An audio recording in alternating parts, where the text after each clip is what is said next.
দ্বাদশ বাংলাদেশ প্রিমিয়ার লিগের সর্বোচ্চ রান সংগ্রাহক পারভেজ হোসেন ইমন সর্বোচ্চ উইকেট শিকার করেছেন শরীফুল ইসলাম। কিন্তু আপনি কি জানেন সর্বোচ্চ ডাক মেরেছেন কজন?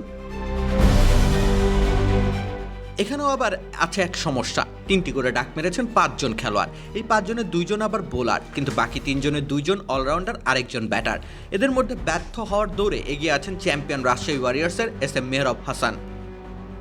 তাকে মূলত খেলতে হয়েছে ফিনিশার রোলে। সবগুলো ম্যাচে একাদশের সুযোগও পাননি। 5 ইনিংসে মাঠে নেমেছেন মেহরাব। সেই 5 ইনিংসে 3টিতে 0 রানে তিনি ফিরেছেন প্যাভিলিয়নে। এই তালিকায় একমাত্র ব্যাটার হিসেবে 3টি ডাকের মালিক মাহমুদুল হাসান জয়। ম্যাজিক হার্বাল টুথপেস্ট দূর করে দুর্গন্ধ সৃষ্টিকারী দাঁতের সমস্যা। ইয়েস, দেখাও তোমার ম্যাজিক। টুর্নামেন্টের রানার্স আপ দল চট্টগ্রাম রয়্যালসের জার্সিতে সময়টা মোটেও ভালো কাটেনি জয়ের। 9 ইনিংসে ব্যাট করে মোটে 102 রান সংগ্রহ করতে পেরেছেন।